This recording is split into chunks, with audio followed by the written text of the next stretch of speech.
Yaram yanıma yandaş olan, ömür yoluma yoldaş olan, benim üçün en gözəl, en şirin an bu an qalacaq.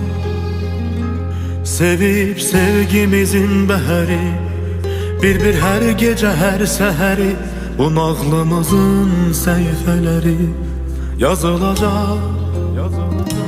Nə xoş arzu, nə xoş təsəvvür, budur mənalı mutlu ömür.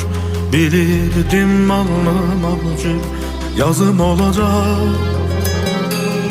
Gəlməsə də çox dilimə, xoşsa şirin kəlmə, məni elə də sərt bilmə, gözüm dolacaq. Xatirələr dolu illərimiz ard-ardına düzüm olacaq. Mənim də dünyada şirin əziz övlad payım izim olacaq. Qızım səni kimi xoş baxışlı, oğlum lap özüm olacaq. Bir xoşbəxt ömür bizim olacaq. Xatirələr dolu illərimiz ard-ardına düzüm olacaq.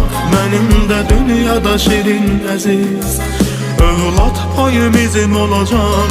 Qızım səni kimi xoş baxışlı, oğlum lap özüm olacaq. Bir xoşbəxt ömür bizim olacaq. Xatirələr dolu illərimiz ard-ardına düzüm olacaq. Mənim də dünyada şirin əziz övlad payım izim olacaq. Qızım səni kimi xoş baxışlı, oğlum lap özüm olacaq. Bir xoşbəxt ömür bizim olacaq. Bir xoşbəxt ömür bizim olacaq.